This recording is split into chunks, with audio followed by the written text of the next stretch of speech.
As you can see, this prototype has two parts to it. First, we have the plant housing system, which has soil and our required plants in it which we need to grow, and then we have a control circuitry. Now first we will go over to the different parts of the project briefly, starting with the VEGA Aries V2 board. This board has been provided to us from the GCON-VEGATHON team, and this serves as the main heart of the project, which connects all the different parts and interfaces them together. Next, we will be going over all the sensors one by one, starting with the DHT22, which you can see inside the plant housing system. Now, this sensor functions to obtain the temperature and relative humidity of the inside of the air inside the plant housing system, and this is connected to the VEGA Aries board on GPIO2. We can also see there is a soil moisture sensor which measures the amount of moisture present in the soil. Up next, we have another sensor, namely the BH1750, which measures the ambient light level in terms of lumens. After this, we have two other devices connected to the system as well. Firstly, there is an exhaust fan to the housing system, which draws the air inside the housing system out of it. And also we have a water pump which functions to draw in water inside the housing system. However, since this is not functional right now as it was received damaged, we will be using this only for demonstration purposes. So next we will be having another last important part of the project, that is the LEDs, which we will be using to replace sunlight required for photosynthesis. Here we are using three different kinds of LEDs, namely the red, white and blue LEDs, and their brightness are controlled separately using the VEGA Aries board using PWM drive. Now, as you can see, there are two different Vero boards in this project. So each of them has a separate function. The first Vero board here is used to connect all the sensors and input devices to the VEGA Aries board, as well as the OLED display, which is used to give output to us in various forms, such as in graphs and other indications as well. This circuit board also has three potentiometers with which we can set the brightness level of the LEDs manually. That's all for the first board. As for the second circuit board, we have a 12 volts power supply connected in with the help of a DC jack. There are two DC to DC buck converters, and then there are three MOSFET control modules which let us control high voltage, high current loads using low voltage signals in a convenient manner. The first buck converter converts 12 volts to 8 volt, and the second one converts it to 3 volts. So in the first converter, it is used to power the required pump as well as the red color channel of the three LEDs, and the second buck converter is used to power the remaining two LED channels, namely white and blue, which are then switched using PWM using two NPN BJT transistors.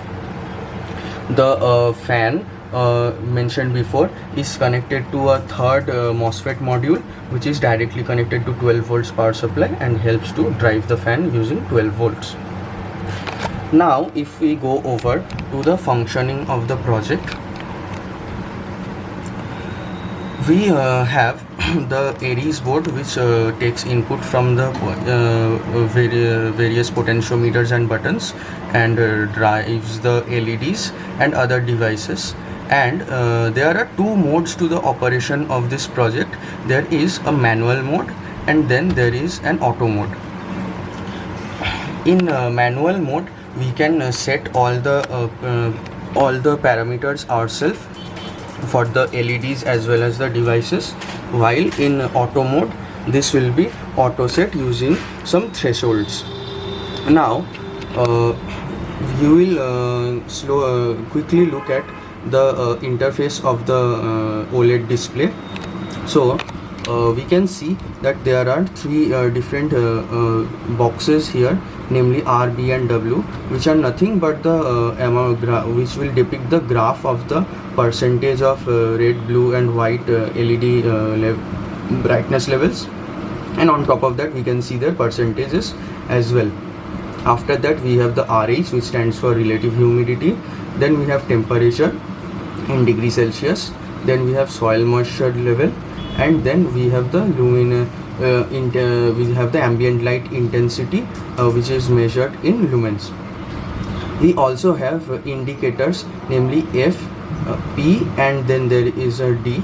F here stands for the fan, P here stands for the pump, and then here we will be here where the D is present, there will be indicators denoting if the mode is auto or manual. For example, we will start demonstrating using manual mode, which we can switch using these two dip switches present on the VEGA Aries board. Now if we look at them, when we switch the switch 1 to the other position, the D will disappear. That means we have all the system in manual mode. In this mode we can use these two buttons to switch on the fan and pump respectively. The first button will be used to switch on the fan. You can see that this controls the GPIO, and a MOSFET control module LED indicator glows up, and also we can look at the fan, it's running as well. We will switch that off and go over to the pump as well, and we can see the pump indicator glows up as well. After this we will be demonstrating the LED brightness. So these three potentiometers can measure our rotation, and they can be used to input the LED brightness. Now if I turn this potentiometer, we can see the percentage over the red value starts to increase, and then we can have the graph as well. If we look at the LED panels, we can see that if we increase the red's potentiometer, we get an increase in the brightness. The same happens when we do it with blue LED as well as the white LED. And if we look over to the display as well, we can see that their subsequent percentages changes with the potentiometers. That's all for the manual mode on both of the devices as well as the LEDs. Now if we go to the auto mode of the devices, we will switch this dip switch on.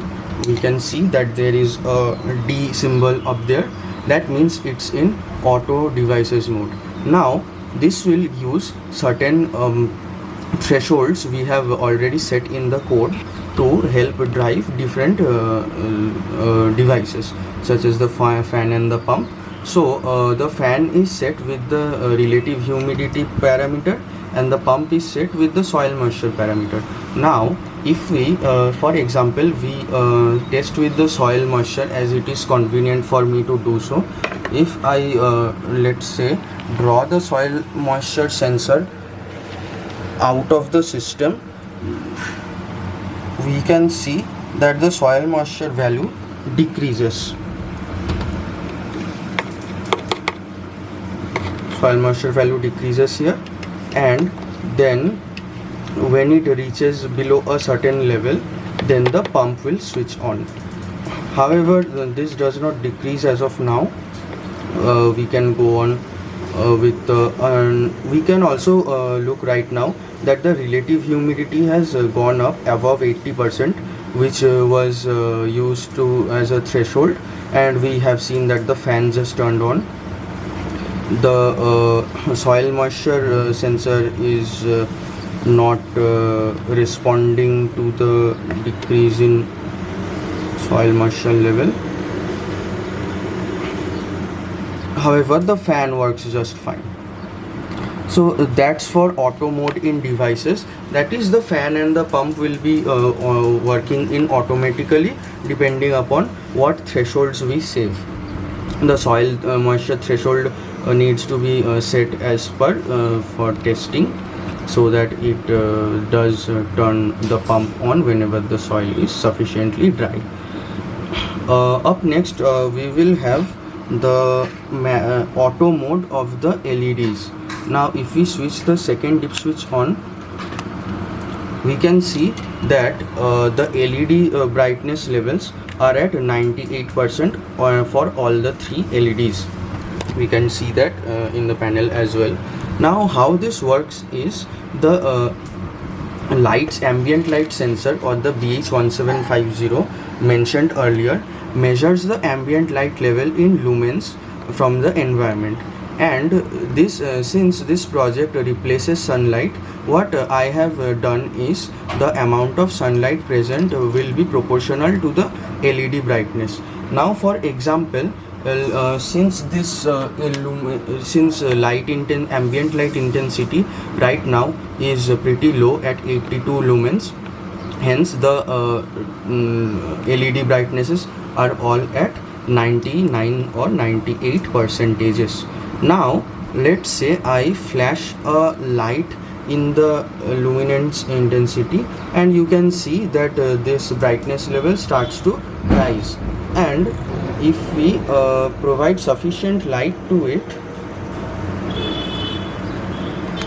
which I'll do in a jiffy, if we provide sufficient light to it, then we can see that the light level does increase a lot, which is supposed to mean that we are getting lot of ambient light or sunlight for here example, and the percentages on the LED intensity decreases as well. Previously it was 98%, and if I just flash a small flashlight, then it goes up to down to as well as 86%. So that's how the automatic light mode works.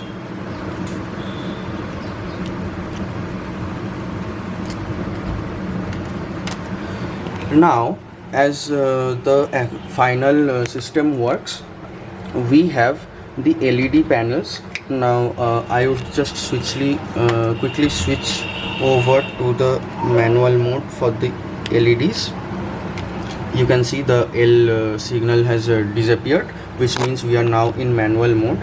We place the LED panels on top of the plantation system like so that when we turn on the one of the LED channels or all of the LED channels, then the plants inside our system get all the light emitting from the diodes directly, and then they can use that for photosynthesis.